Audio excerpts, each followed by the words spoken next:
v drugi epizodi Pevcasta. Danes vam bomo predstavili prispevek z naslovom Compensatory Programs in Preschool Education, ki je bil objavljen v knjigi Handbook of Equality of Education. Torej, gre za neke vrste priročnik za enakost izobraževanja, ki je bil izdan v založbi Springer. In ta priročnik pravzaprav predstavlja različne koncepte, ki so najpogosteje povezani z enakostjo priložnosti in razpravlja o številnih težavah, ki prevladujejo v polemikah o enakosti, priložnosti in teoretični, politični ali praktični ravni. Tako da, Sanja, sedaj predajam tole knjigo tebi z prvim vprašanjem vezani na ta prispevek, ki se v slovenščini glasi Kompenzacijski programi v predšolski vzgoji. Torej, ali nam lahko za začetek pojasniš, kaj sploh pomeni, kaj zajema področje predšolske vzgoje, bi razumel? Predšolska vzgoja, zdaj v literaturi se uporablja zelo različna terminologija, zato mogoče res dobrodošlo pojasnitev, tudi v prispevku je pojasnjeno na začetku, da v bistvu gre pri terminu, slovenskem predšolska vzgoja za vključevanje tako varstva kot vzgoje, kot pravzaprav izobraževanja, vse do vstopa v šolo. V tujini se najpogosteje v zadnjem obdobju pojavlja kar je Childhood Education and Care, kaj ki tukaj pomeni varstvo. Pri nas je združeno to, v mnogih državah pa se pravzaprav tudi ta dva pojma ločujeta, kar je vezano na varstvo, je dostikrat vezano na otroke do 3 let, kar je pa bolj vzgojni oziroma izobraževalni vidik, pa od 3 let do vstopa v šolo, ki je pač v vsaki državi različen. Mogoče povem še to, da je to, kako je obravnavana predšolska vzgoja, precej odvisno od vsake posamezne države, kako gleda na to. Odvisno je, ali je organizirana strani države ali pa organizirana strani zasebnikov. Po svetu se še precej pojavlja model, kjer je v bistvu ločeno, in do 3 let imajo pravzaprav nekako bolj v zasebni sferi nudijo to varstvo za otroke, nekaj od 3 let naprej pa se organizirajo v sklopu vzgoje in izobraževanja. V Sloveniji pa imamo to pod krovno, pod eno institucijo, ki je vrtec in vključuje tako celostno to vzgojo in izobraževanje.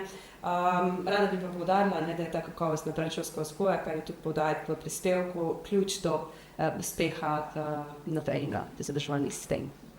Vsekakor. In glede na to, kako zelo pomembna je predšolska vzgoja oziroma predšolsko obdobje, torej razvoj otroka nekje do 6. leta, kako pa je urejena dostopnost in razpoložljivost predšolske vzgoje? Zdaj zaželeno bi bilo, da bi bila predšolska vzgoja dostopna vsem otrokom. Vemo, da če govorim za primer Slovenije najbolj, da predšolska vzgoja ni brezplačna, to je že ena ovira pri tej dostopnosti, sicer pa je pravzaprav zelo pomembna, ker učinkovito zmanjšuje te razlike ob vstopu v šolo in potem tudi posledično sploh za tiste otroke, ki prihajajo iz prikrajšanih družin, in mogoče nekako ti status quo, da štartajo tam vsi ostali. Zdaj, v bistvu ključni dejavniki, ko govorimo o dostopu predšolske vzgoje za vse otroke, še posebej za tiste iz rizičnih družin, so upravičenost, financiranje pa cenovna dostopnost. Upravičenost pomeni, da imajo vsi možnost stopiti v našem primeru v Sloveniji, je tako, da imajo prednost določeni otroci, pri vstopu, ker pač vemo, da ni zadostno število mest, to bi bil potem drug faktor, da je dosti razpisanih mest oziroma dovolj prostora v vrtcih. Cenovna dostopnost, da tudi tisto, kar je potrebno plačati, je na ta način organizirano, da se pravzaprav vsak starš lahko privoščijo, tudi tisti z nizkim socialno-ekonomskim statusom, in pa po drugi strani, da pa financirano od nepotreboj, se pravi, da je država poskrbi za to kakovostno, da so vrtci kakovostni. Dostopnost pa mogoče ni samo to, tudi če je vrtec brezplačen, tudi če je otrok upravičen do vpisa, še vedno ne pomeni, da je dostopen. Sploh za pa mogoče še bolj po svetu pomembno kakšne predele, kjer so tudi revnejši del posamezne države, pa celo zelo revne države, pomeni, da mora biti dostopen tudi tako, da sploh do starša pride informacija, kaj je vrtec, kje je vrtec, kako vpisati otroka v vrtec, se pravi, te čistitne informativne zadeve, in pa seveda tudi, da je lokacijsko dostopen, da je blizu, da se približa tistim družinam oziroma tistim, ne rečem, lokacijam, kjer bi bilo najbolj pomembno, da se ti vrtci odprejo. Ni samo ta finančna dostopnost ali pa število mest dovolj, da res rečemo, da je predšolska vzgoja dostopna vsem otrokom. Kaj pa je recimo potem tisto, kar je najbolj pomembno, oziroma kako se potem zagotavlja dejansko dostopnost predšolske vzgoje za neprivilegirane? O tem govorimo v prispevku, pravzaprav gre za te kompenzacijske programe predšolske vzgoje. Se pravi, to so programi, ki so namenjeni prav določenim skupinam otrok oziroma pravzaprav tudi njihovim družinam z namenom spodbujanja kognitivnega razvoja oziroma z namenom priprave na vstop v šolo pa izboljšanje učnega okolja. Zdaj, kompenzacijski programi, ki so se razvili po svetu, imajo ta cilj pravzaprav, da tiste negativne vplive, ki so lahko v nekem družinskem ali širšem družinskem okolju, da jih poskušajo nekako izničiti oziroma nadomestiti, pravzaprav pa tudi, da nudijo neke druge pozitivne vidike, spodbude, spet tistih, ki jih v nekem okolju, v katerem otrok živi, ni. Se pravi, gre za programe, ki so kompenzacijski programi, konkretno namenjeni tako imenovanim političnim otrokom, se pravi otrokom, ki prihajajo iz desnopodnih okolij.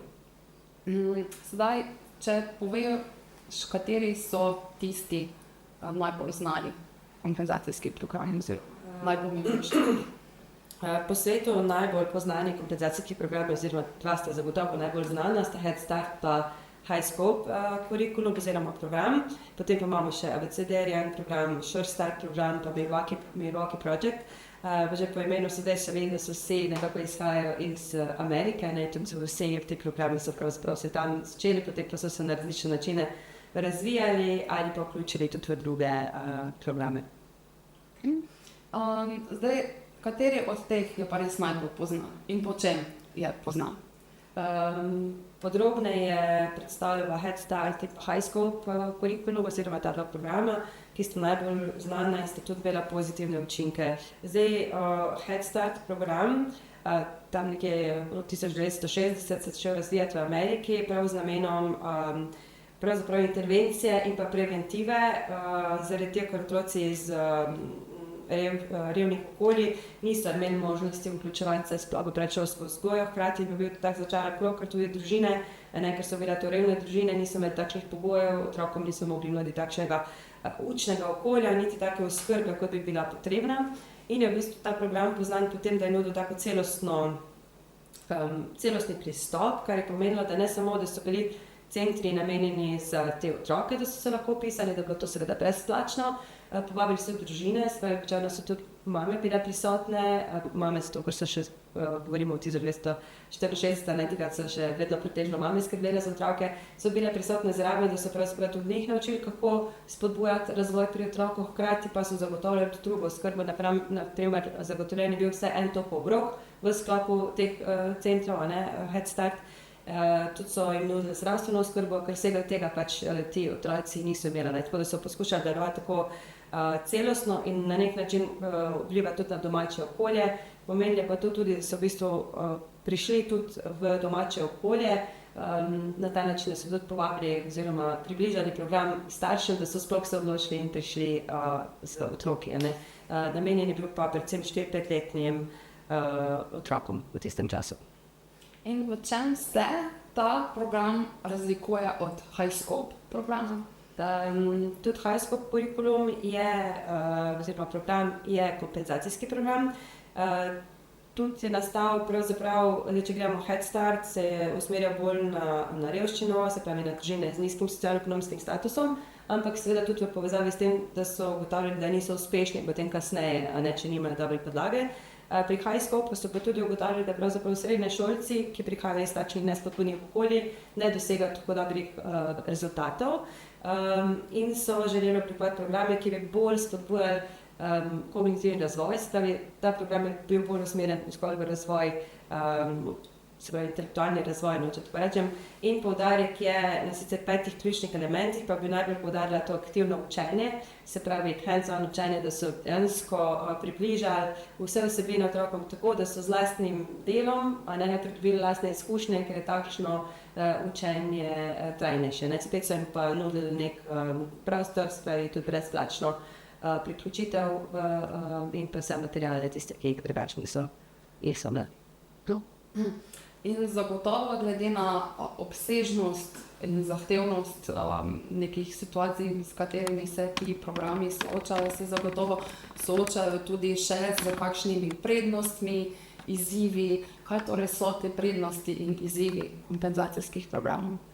Ja, kompenzacijski programi so se nedvomno izkazali za dobre programe, že iz tega vidika, da so bili dostopni vsem otrokom, se pravi, ker niso bili plačljivi, ker so bili v takšnem okolju, da so dejansko omogočali dostopnost, ker so poskrbeli, zraven tudi za še varstvo, naprimer, mlajših otrok, da so dejansko starši lahko prišli. In pa, ker se je intenzivno delalo z otroki in družino, so se poznali pozitivni učinki, se pravi, na vseh področjih razvoja in tudi na učni uspešnosti. Ampak, kar je bil pa minus, je bil pa, da so bili ti kompenzacijski programi kratkotrajni, se pravi določeno obdobje, se pravi eno leto ali nekaj mesecev, in zato je ta učinek čez čas tudi usahnil. Se pravi, dolgoročnost izvajanja teh programov bi imela tudi bolj pozitivne, dolgoročno bolj pozitivne učinke, ker pravzaprav gre za to, da ta krog revščine prekineš, ker to, da v bistvu ne samo da vplivaš na kognitivni razvoj, tudi da omogočiš boljše učne dosežke, pomeni tudi boljšo zaposlitev, pomeni tudi možnost izseliti se iz takega okolja, da tudi pomaga družini, da preide ta prag revščine in pravzaprav vsi skupaj bolj živijo.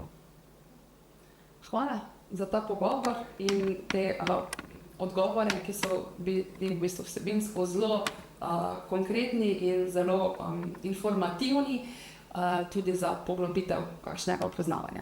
Hvala. Tudi vam za ogled. Hvala.